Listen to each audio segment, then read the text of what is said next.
Now we're going to work on a passing skill using a med ball target practice as our method, and we're really going to use this time to see how well we can pinpoint the accuracy of a bounce pass. Now when we typically think about passing accuracy, the area that we think of is that it arrives on target at its destination. And so that's what we picture as the target. But we have to remember the ball has to travel through a very specific space before it reaches the target. So the target isn't necessarily always the end point. Sometimes the target can be the actual point on the floor. And can we be specific with that? And so this is a fun way, especially if you have a partner, which is really important on this one, to receive this and work on this with you, that we can actually change up the target on the floor with a med ball. And so right now, if I started off with a split through or any type of movement to snatch it up, and I simply toss it off and play, I want to be able to respond by throwing a pinpoint accurate bounce pass to actually hit the medicine ball. If you're accurate with it, the ball will come back to you. You can play with it and shoot it if you want to, but even if you miss it, the ball will probably get to your partner.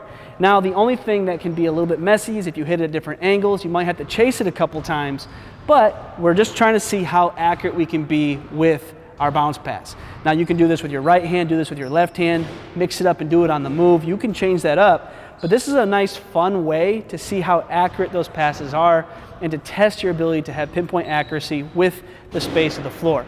Now, when a lot of people see things like this, they get a little thrown off because this is obviously not be a great use of time if I do it over and over and over again for weeks and months at a time. Remember, this is a checklist for a reason.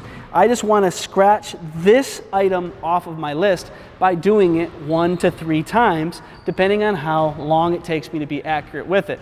And so this is worthwhile to scratch off, even if it takes a little bit longer than you'd want through a sloppy atmosphere to pull it off, to make sure that you have great accuracy. But what I also love about it, it's fun. It's a great way to mix things up. And so I have my move, I can toss it off, and now I respond by having great accuracy as I throw that pass. Because keep in mind, if you can hit that medicine ball repeatedly with great control, now you have confidence not just in destinations, but the space the ball has to travel to. So med ball target practice is a great method that you can have fun with to test your passing at a whole different level.